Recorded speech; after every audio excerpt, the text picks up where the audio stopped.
Vyapat are the situations in which which harms the girl. In the modern terms, you can correlate it with the abortions. So we discussed about that, and for now, we'll share the slides for the same. Where are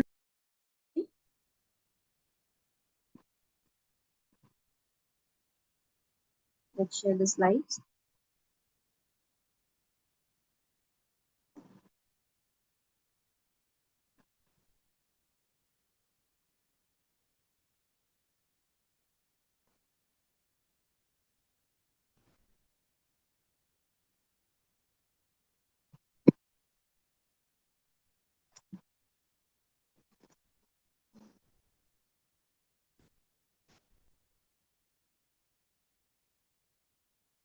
The factors which are responsible for the development of girth. If there is any malformation or any deformity in that, that will result in the Garbhvyapat. We discussed all those things in Sharangdar Samhita, Purvakhand, in 7th chapter.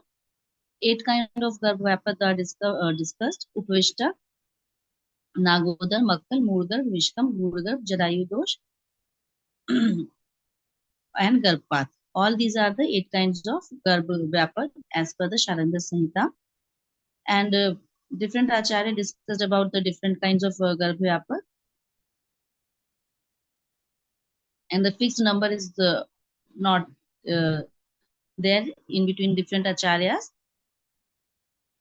And modern terms, basically it is related to the abortion or any retardation in the growth, intrauterine death, or the obstructed labor. But the obstructed labor basically go to the mood topic of the Ayurveda. And above 3 and specifically abortion and IUD goes under the Garbhvyapat. And what is Garbhstrav and Garbhat? It is the point of differentiation. After the 4th month, that is Achaturtat Tatomasat Prastravet Garbhvichuti Tata Sthir Sharirasya Patha Pancham Shashti. So 4th month tak, if there is in loss of fetus, then it is Garbhstrav. And in the 5th and 6th month, it is Garbhpat. And after the 6th month, as the fetus is formed, so it may goes under the IUD kind of that body is completely formed. So up to the 4th month, it is Garbhstrav, and in the 5th, 6th month, loss of the fetus is Garbhpat. And the reasons are approximately same by the different acharyas, and the shlokash is quite different. We have discussed all these things in the last class. As I said, the factors, those are responsible for the development of the fetus. If there is deformity in that, then it may result in the Garbhat, and these are the Garbhat, Upghatkar Bhav. And in short, Shlokansh Pada Sushrit Nidayan Sthan, that is Krimi Vat Abhighates. So Krimi is the source of infection. In modern also, it is the infection is one of the cause for the loss of the fetus. Vat Dosh, Adho Vayu, Adho Sthan is the Vat Sthan. और वात में ही disturbance होता है, वही delivery के लिए भी cause होता है वात. तो अगर वात में डिस्टर्बेंस है तो that may also result in the गर्भपात और गर्भस्राव. और इसीलिए कहते हैं कि प्री कंसेप्शनल में वस्ती देना चाहिए कि वात आपकी रेगुलेटेड रहे, कि आगे की प्रेगनेंसी भी अच्छे से चले. और इन 8th and 9th month of the protocol as per the Ayurveda, vasti is indicated. So Krimi Vat and Abhighat. So Abhighat is any kind of injury, and it may be the physical or it may be the mental. So Krimi Vat Abhighat is to Tadev Upadotam Phalam. जिस प्रकार किसी फल को गिराने के लिए ये तीनों कारण होते हैं, सिमिलरली गर्भ की विच्युति के लिए भी यही तीनों कारण होते हैं. तो ये सब हम लोगों ने लास्ट क्लास में डिटेल में डिस्कस किया हुआ है. And similarly कि excessive coitus or traveling with jerks, running injury weapons, sharp, grief, bitter food, all these things are the cause for the Garpat. Manas Agantur तापर उपतापे प्रपीडिता गर्भ व्यापदो कुक्षो व्याधि भी अभिष्ट प्रपीडिता, कि किसी भी प्रकार का उपताप मानसिक या आगंतुक both are responsible for the गर्भपात and the निदान. Abnormalities in the factors responsible for the proper growth and development of fetus can cause IUD or preterm labor. तो जो भी फैक्टर्स उसकी ग्रोथ के लिए रिस्पॉन्सिबल है, जैसे कि षड भाव माने गए हैं आयुर्वेद में, हमारे 6 भाव माने गए, मात्रज पित्तज आत्मज सत्वज सात्मज एंड रसज। तो मेटरनल फैक्टर्स, अगर मेटरनल साइड के जीन्स एंड में या पेटर्नल साइड के जीन से कुछ क्रोमोसोमल एबनॉर्मेलिटीज होती हैं, तो that may result in the गर्भस्राव और गर्भपात। एंड आत्मज, आत्मा का कोई दोष है, जैसे कि हमारे आयुर्वेद में आत्मा का कारण माना गया, तो पूर्व कर्मज अगर कोई कॉजेज हैं, तो that may result in the गर्भस्राव और गर्भपात। एंड सत्व, दैट इज वही कि any kind of psychological trauma. तो मात्रज पित्तज आत्मज सत्वज सात्मज की आपकी अडेप्टेबिलिटी कैसी है, साथ में है कि नहीं वो क्षेत्र या वो reason and everything.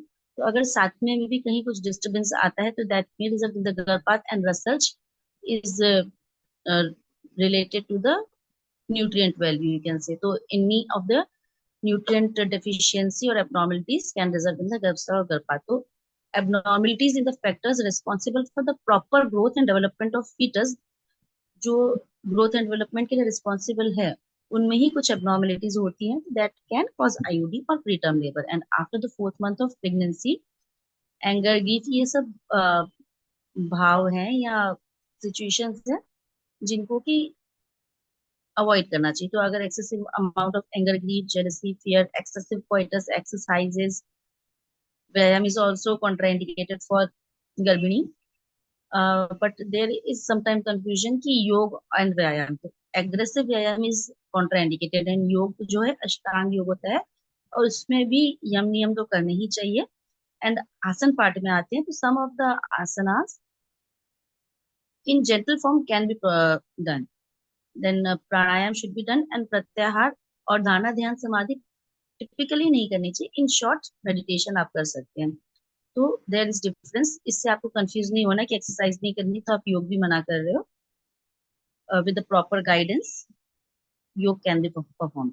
So anger, grief, jealousy, fear, excessive coitus, exercise, irritation, suppression of natural urges, and sitting and standing or sleeping on uneven places, कि किसी भी समतल स्थान नहीं हो वहां पे लंबे समय तक बैठना, खड़े रहना या सोना, ये आपके पोस्चर को डिस्टर्ब करते हुए एक एबनॉर्मेलिटी डेवलप करेगा। तो एबनॉर्मल पोस्चर से ही गर्भस्राव एंड गर्भपात can be done. And suppression of thirst and hunger, धारणीय वेग को धारण करना है, अधारणीय वेग को धारण नहीं करना है। ये एक पूरा अध्याय है।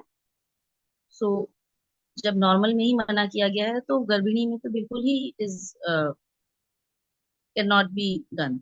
Use of stale food and bleeding per vagina, these are the nidana of this garbhasrava. And bleeding per vagina is also the symptom of that. And according to the Sushrut, etiology of Murgarb and Garbhasrav and Garbhapat are the same. तो सुश्रुत जी ने मूलगर्भ and गर्भस्राव की कारण एक ही बताए। मूलगर्भ that is obstructed labour, और गर्भस्राव is related to abortion, but etiology कारण दोनों के सेम है as per Sushruta. So what are these? That is coitus, travelling, riding on horse. तो इसके कारण जो प्रेजेंटेशन मूलगर्भ, you can say that is presentation is not normal, abnormal presentation is there. So due to these factors like coitus, traveling, riding on horse, falling from height, trauma हो गया किसी चीज का, नेचुरल अर्जेस है उसको suppression करते करते बात विकृत हो जाती है। तो पीली बात अभी कहा था, इसको 3 रीजन हमने अभी प्रीवियस श्लोक में देखा था। हॉट और पंजन डाइट, किसी भी प्रकार से लीफ है, शोक है, डायरिया है, यहाँ तो क्षार का अत्यधिक प्रयोग हो रहा है, वमन विरेचन कराए जा रहे हैं, emetics and purgatives, that is indigestion and use of abortifacient drugs। तो ये सब कारण जो है ये मूल गर्भ के भी कारण हो जाते हैं और गर्भस्राव के भी। So these are the etiology। and सामान्य लक्षण में तत्पूर्वोक्तः कारण प्रतिशक्ति गर्भे गर्भाशय कटिवंशन अस्थि शूलानि रक्तदर्शनम च। तो जो पेल्विक एरिया है, गर्भाशय एंड बैक एक कटिवंशन और वस्ती में शूल होगा, मीन्स पेनफुल पेन होगा, प्रिकिंग पेन, और रक्तदर्शन that is bleeding per vagina. तो ये लक्षण दिखेंगे इन द केस ऑफ गर्भस्राव एंड गर्भपात। Now come to the abortion. इसका भी हम लोग ने ब्रीफ इंट्रोडक्शन दिया था। दैट इज 24 वीक्स के पहले या 500 ग्राम से कम का है तो दैट इज अबॉर्शन। और after that it is premature labour. As we discuss ना कि वो एक स्ट्रक्चर फॉर्म्ड लाइक में आ जाता है। तो अब तो इतना साइंस डेवलप हो चुका है, तो with the help of ventilators या नीकू पीकू ये सारी अवेलेबिलिटीज है, तो इनके सपोर्ट से वो मतलब not fully form but about approximately formed जो फीटस है, तो उसको सपोर्ट देके एक लाइफ दी जा सकती है in rare of the rarest cases even. तो वो प्री मैच्योर लेबर के में आएगा अगर 24 वीक्स के बाद का है या 500 ग्राम से ज्यादा वेट है। बट अगर 24 वीक्स से कम का फीटस है या वेट उसका 500 ग्राम से कम का है, that it comes under the abortion. So abortion is the termination of pregnancy before 20, 22 or 24 weeks of gestation, और जो उसमें मटेरियल निकलता है that is abortus. So what is the difference between the abortion or the spontaneous abortion? So abortion can be done willingly, and if it is done without any medical or mechanical means to empty the uterus, then it is spontaneous abortion। और spontaneous abortion को ही आम बोलचाल की भाषा में miscarriage भी कहते हैं। abortion की classification, it may be spontaneous और it may be induced. Spontaneous की जैसा हमने अभी पढ़ा कि वो खुद से हो रहा है, उसमें कुछ भी एक्सटर्नली विलिंगली नहीं किया जा रहा है। इंड्यूस्ड अबॉर्शन में आपका medical termination of pregnancy in special conditions में लीगल है ये करना और मेडिकल सपोर्ट से किया जाता है। और इलीगल अबॉर्शंस जो होते हैं कि वो लीगल नहीं है but due to self interest लोग कराते हैं। So in the case of spontaneous abortion it may be isolated और रिकरेंट। आइसोलेटेड मीन्स वंस हुआ, एंड रिकरेंट बार बार जो अबॉर्शन हुआ that is recurrent. Isolated abortion में threatened abortion, inevitable abortion, complete abortion, incomplete, missed and septic. Threatened that is इसका threat है, खतरा है, मीन्स पूरा अबॉर्शन नहीं हुआ है, it is very close to the abortion but it can be recover. And inevitable, अब उसको रोका नहीं जा सकता, वो अबॉर्शन हो ही गया। एंड कंप्लीट में जो अबॉर्टस होता है वो completely out of the uterus होता है। एंड इनकम्प्लीट उसके कुछ पार्टिकल्स अंदर रह जाते हैं। मिस्ड अबॉर्शन की अबॉर्शन होके अंदर पड़ा हुआ, उसके साइंस एंड सिम्टम्स नहीं आए और वो लेट आते हैं, और कई बार इतना लेट आते हैं कि वो सेप्सिस हो जाती है, कि उसमें पूरा इन्फेक्शन फैल जाता है। So these are the classification or you can say the stages of the abortion। and what are the etiology or factors? So it's the fetal factors, वो फीटस में ही कहीं कुछ कमी है उसके कारण हो रहा है, या मैटरनल फैक्टर्स के कारण कि मैटरनल से तो आपको न्यूट्रिशन भी मिलता है, नरिशमेंट भी मिलना है, और उनके जीन्स भी गए। पैटर्नल स्पर्म डिफेक्ट्स कुछ आए उसके कारण हुआ, या अननोन कॉजेज भी कई बार होते हैं, या किसी ट्रॉमा के कारण। तो ये हमारे देखिए आयुर्वेद में भी यही कारण बताया गया, तीन बात अभी बात है इसको। and so unknown you can go to the वातज की बात डिस्टर्बेंस में कई बार रीजंस नहीं भी पता होते हैं, या जो भी भाव उसके दर्द के बनने में कारण होते हैं, तो उनकी असम्यकता के कारण अबॉर्शंस हो जाते हैं। तो ये मैटरनल एंड पैटर्नल फैक्टर्स ये रीजंस हैं, या ट्रॉमा हो गया, विघात। तो ये चीजें अगर देखी जाए आयुर्वेद मतानुसार या मॉडर्न के अकॉर्डिंग, तो these are almost same but the way of presentation is somewhat different. तो फीटल फैक्टर्स या जेनेटिक फैक्टर्स में क्या क्या हो सकते हैं कि क्रोमोसोमल एबनॉर्मेलिटीज हो गई, like autosomal trisomy, Down syndrome is most of the common, trisomy of 16 chromosome, polyploidy and monosomy। Body जो है नेचर है कि सब सही चीजों को सपोर्ट करती है, तो कहीं भी कुछ डिफॉर्मिटी है तो वो बच्चा आगे जाके सफर करे, तो that is not willing to continue that pregnancy, and there is chances of abortion in most of the time if there is any defect.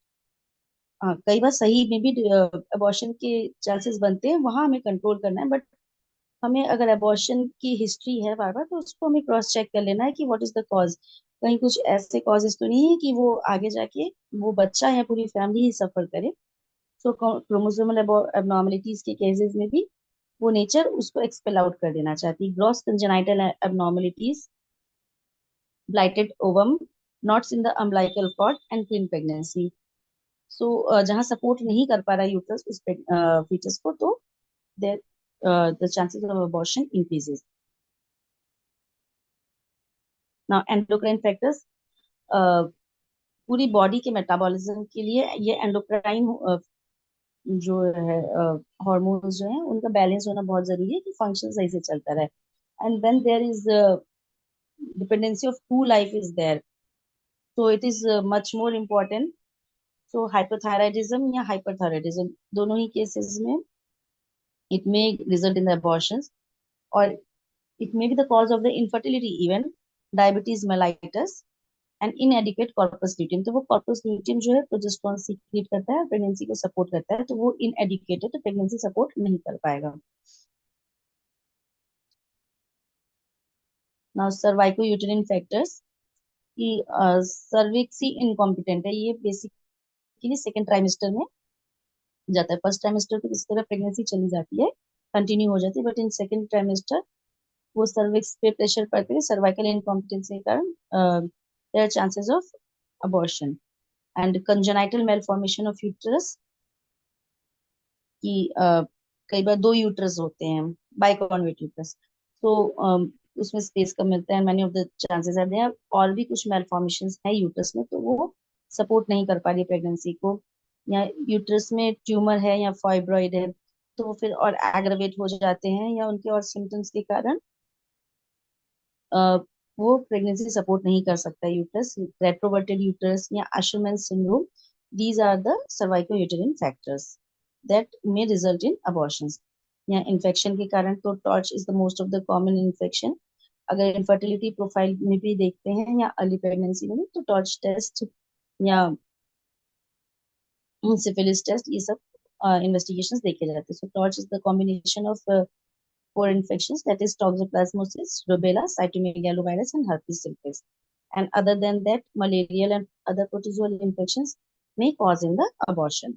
And here it is not indicated syphilis, and specifically in the first trimester, it may cause the abortion.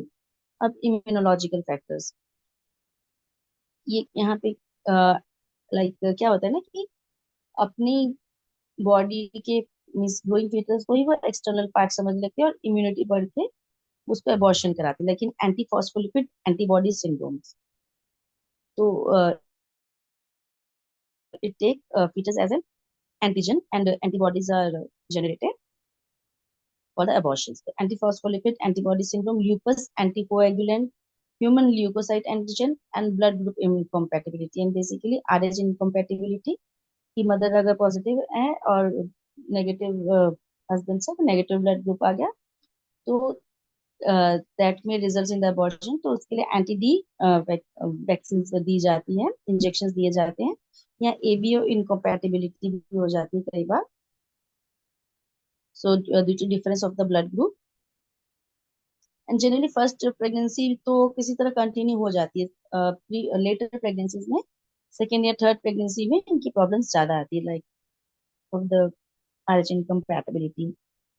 और environmental factors भी हो सकते हैं, like smoking, active या passive any kind of smoking is involve, alcohol in use, intrauterine contraceptive devices हैं उसमें ही pregnancy continue कर गई, तो it that may suffer in the later, और कई बार कॉम्प्लिकेशंस भी हो जाते हैं एनेस्थेटिक गैसेस के कारण, lead, radiations, all these may cause the abortion in any pregnant female.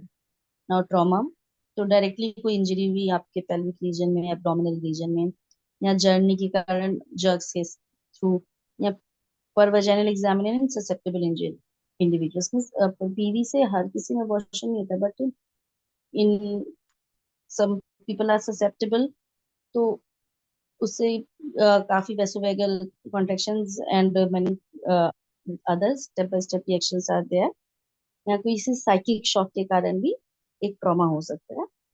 तो जनरली जब तक बहुत नेसेसरी नहीं हो या later third trimester of pregnancy के पहले PV should be avoided generally, क्योंकि अब हमारे पास इतने सारे मीन्स एंड डिवाइसेस आ गए हैं, रेडियोलॉजिकल एंड अदर डिवाइसेस, की PV is not only option. पहले के टाइम पे था कि हमारे पास ऑप्शंस कम थे, तो पीवी से ही हम एग्जामिन करके फाइंडिंग्स करते थे। तो एक तो सोर्स ऑफ इन्फेक्शन भी बढ़ता है, एंड इन ससेप्टेबल इंडिविजुअल्स में कुछ कॉम्प्लिकेशंस भी आ सकते हैं। हाँ, though it is rare cases, but source of infection तो बढ़ता है, एंड जब तक जरूरी नहीं है PV should be avoided in the pregnancy cases, specially अगर आप का फर्स्ट ट्राइमेस्टर है तो अवॉइड ही करना चाहिए जब तक जरूरी ना हो। तो आप पीएस कर लो, पर स्पेक्युलम देख लो, और उसके बाद अगर आपको जरूरी लगता है तो go for the PV. Now iatrogenic like amniocentesis, chordocentesis, CVS, cardiovascular sepsis, radiations, quinine, warfarin, ergot derivatives, prostaglandin and cytotoxic drugs। जो ड्रग इंड्यूस्ड जो कॉजेज हैं, तो उनमें ये सब अबॉर्शन के लिए। एंड डेफिशिएंसी के कॉजेज में folic acid deficiency most common. अगर प्लानिंग है कपल फॉर द कंसेप्शन, तो पहले से ही फोलिक एसिड के सप्लीमेंट्स दिए जाते हैं कि आगे कुछ कॉम्प्लिकेशंस ना आए। And along with that vitamin A and vitamin E deficiency may cause abortion। And folic acid में कि कई बार एनेंसेफेली या कॉर्ड डिफेक्ट्स, ऐसे कई सारे डिफेक्ट्स आ जाते हैं कि अगर स्पॉन्टेनियस अबॉर्शन नहीं होता है तो आपको एमटीपीज करानी ही पड़ जाती है। So that causes must be considered in the case in the paternal factor if the sperm is defective, so the quality of the fetus is not good, that may cause the abortion। Now come to the spontaneous abortion. So what are the basically susceptible causes? That advanced maternal age, if it is primigravida and above the 30 years of age, that is prone, and alcohol use, anesthetic gas use like nitrous oxide, use of caffeine in heavy quantity. So coffee is generally avoided in pregnancy। मतलब थोड़ा बहुत ले सकते, but not like the addicted ones। And chronic maternal diseases, कई disease induce करती है abortion को। Diabetes अगर कंट्रोल में नहीं है, coeliac disease, auto immune disease, and auto immune में भी particularly anti phospholipid antibody syndrome, and cigarette smoking either active or passive, use of cocaine, conception within 3 to 6 months after delivery, so body is not ready for that, and various changes are there, and intrauterine devices, maternal infections like bacterial vaginosis, mycoplasmosis, herpes simplex virus, toxoplasmosis, listeriosis, chlamydia, human immunodeficiency virus, syphilis, parvovirus, B19, malaria, gonorrhoea, rubella, cytomegalovirus, तो ये सब infection के कारण भी abortion होने की chances हैं। और misoprostol is the abortifacient, you can say, and retinoid, methotrexate used in the leprosy, and non-steroidal anti-inflammatory drugs. Some of the NSAIDs, not all the times, but it may cause abortion, and multiple previous elective abortion, कि कई बार abortion electively करवाए गए, that was not spontaneous। So तो कि एक आदत पड़ जाती है, कहते हैं ना, तो उस यूट्रस को आदत पड़ गई कि इसका तो अबॉर्शन करना ही है कहीं। एंड प्रीवियस स्पॉन्टेनियस अबॉर्शंस भी, if there is history of previous spontaneous abortion, then you must take the proper history before the conception and treat the cause if it can be. And various toxins like arsenic, lead, ethylene glycol, carbon disulfide, polyurethane, heavy metals, organic solvents, and uterine abnormalities like congenital anomalies, additions, leiomyoma. तो uterus में कोई congenital anomaly already है या additions हैं कि उस space कम बनती है and for the implantation and proper growth it is very difficult. And is there any leiomyoma? And here I one thing I want to add कि अगर previous spontaneous abortion की हिस्ट्री है तो गर्भ स्थापक गण जो हमारे आचार्यों ने कहा है, तो गर्भ स्थापक गण से अगर आपके पास कंसीव करने के पहले ही कपल आता है तो यू कैन गिव दैट।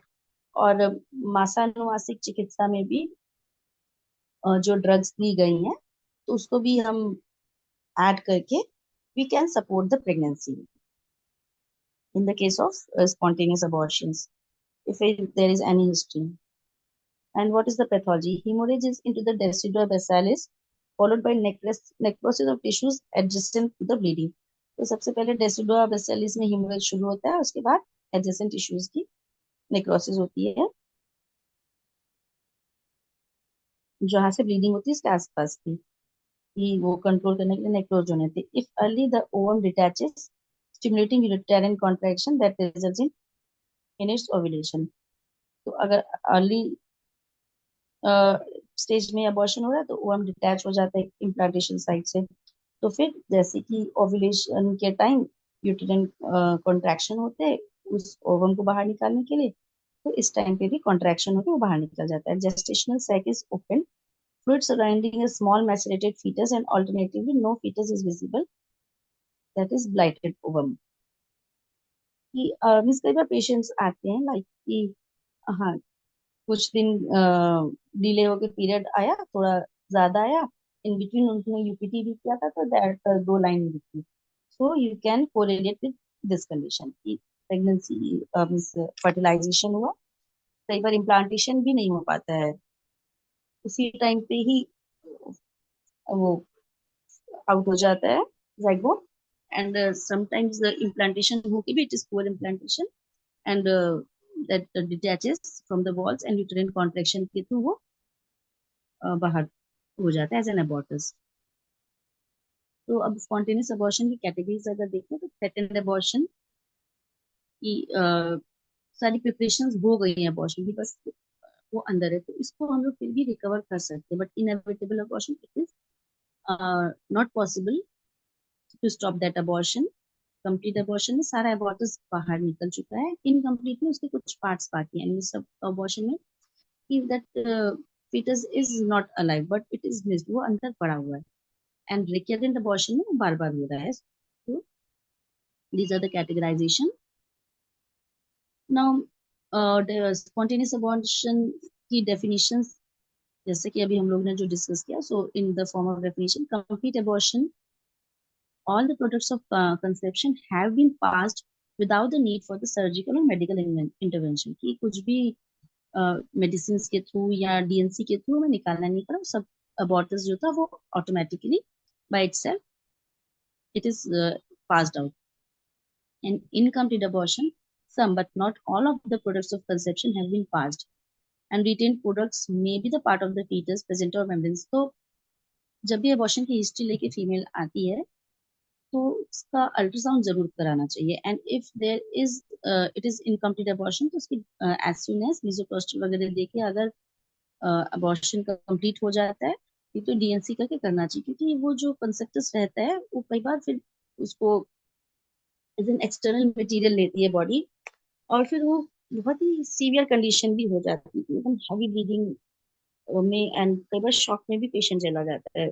सो अगर वो आपके पास आया है फॉलोअप में after an abortion, so it's our responsibility to take care of that. It is if it is complete and it's okay, and if it is incomplete we have to treat or refer as per our situation. और मतलब कि जितनी भी आपके पास facility उसके according आप ये कर सकते हो. Now inevitable abortion, the cervix has dilated but the products of conception have not been expelled. कि सर्विक्स भी डायलेट हो गया पर पूरी तरह से प्रोडक्ट उसके एक्सपेल आउट नहीं हुए हैं. And in a missed abortion, a pregnancy in which there is a fetal demise, usually for a number of weeks, but no uterine activity to expel the products of conception. It means fetus बहुत मतलब degradation की तरफ चला गया है, but वो cervix open होना या यूटेरिन कॉन्ट्रेक्शन आना, इस तरह की एक्टिविटीज अभी स्टार्ट नहीं हुई है इन, और इनएविटेबल सर्विक्स ओपन हो गया, कुछ कॉन्ट्रेक्शन भी बस स्टार्ट हो जाएंगे तो वो एक्सपेल आउट हो ही जाएगा। सर्विक्स ओपन तक तो उसमें इनएविटेबल में हो ही जाता है। And in recurrent spontaneous abortion, 3 or more consecutive pregnancies losses, ये 3 या 3 से ज्यादा प्रेगनेंसी अगर लॉस हुए, then it comes under the recurrent spontaneous abortion. And in the septic abortion, a spontaneous abortion that is complicated by the intrauterine infection, कि spontaneous abortion हुआ, साथ ही साथ उसमें यूट्रस में इन्फेक्शन भी हो गया, so it goes under the septic. And the threatened abortion, a pregnancy is complicated by bleeding before 20 weeks of gestation, कि bleeding and pain के symptoms आ रहे हैं, 20 weeks से कम का gestation है, then it is threatened abortion. Abortion का खतरा है, you can say threat. Now, threatened abortion, the process of abortion had started but not progressed to state from which the recovery is impossible. As I said, the threat, that is खतरा है कि process start हो गया abortion का, but इतनी progress नहीं हुई है कि यहाँ से रिकवरी नहीं हो सकती, कि यहाँ से रिकवरी की जा सकती है, तो इमीडिएट एक्शन लेना जरूरी है। अभी हाँ, यहाँ पे भी हाँ देखेंगे, आना कल आना परसों, no, there obstetrician have to be very active, and bleeding is frequently slight but may persist for days or weeks. तो हल्की फुल्की ब्लीडिंग हो सकती है, पर वो कुछ दिनों से कुछ हफ्तों से चल रही है, एंड इसकी frequency it is very extremely